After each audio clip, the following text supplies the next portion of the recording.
spirituality have been denied to people because we're considered politically expendable, basically. Or politically incorrect, depending on how you look at it. And for you, Pastor Goldstein, I understand you came to St. Francis from Australia, you're from Chicago, but the church had already been removed from the roster, so at that point you were taking a little bit of a leap into the abyss too, weren't you? What was that decision like for you?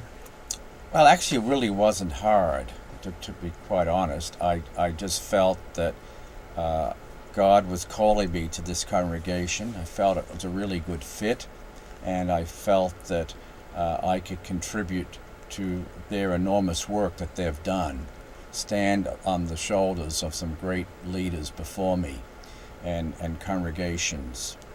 So it really wasn't a big decision. There was some risk, but it's been fine. And I guess one of the last questions I really wanted to work in was the relationship between this whole struggle and the example of Luther himself, standing up to the Catholic Church back in the 1500s and saying, "Here I stand, I can do no other." Luther is seen as a hero of individual conscience. Do you feel that this whole process of trying to hold the church accountable or asking it to acknowledge and listen to the claims of injustice that were placed at this time is in that tradition, in somehow profiting by his example and part of the tradition, or do you think it's something sort of verging off in a different direction? No, I think it's consistent to what Luther stood for. Luther stood for reforming the church by the best knowledge we had of life and of the documents of the faith in his time as we have now.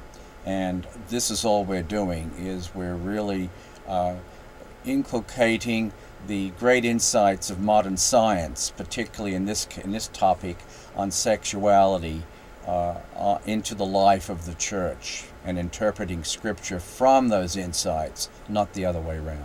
Well, hearing the story, I was just very impressed by the sense that Tom was mentioning of the group of people sitting there and really having a sense of joy and love for each other and wanting to do this not out of a desire for battle, but out of a sense of justice. I mean, bringing justice, bringing the value of ritual and ceremony and religion, of faith, to the issues of their daily lives. That I think was really the most touching aspect of it. And I guess in terms of a church that sees the gospel as good news, that is part of the task that they're attempting to accomplish. Yes, indeed. Jesus brought justice. Well, we're just about out of time, so I want to thank you both again for coming. I'd like to thank all the viewers for watching. We're going to be off the air for a couple of months now. The studio here is going to be renovated over the Christmas break. We hope to be back sometime in February. The name of the show again is A View for You. We've been talking with two guests from St. Francis Lutheran Church in San Francisco. Thank you and good night.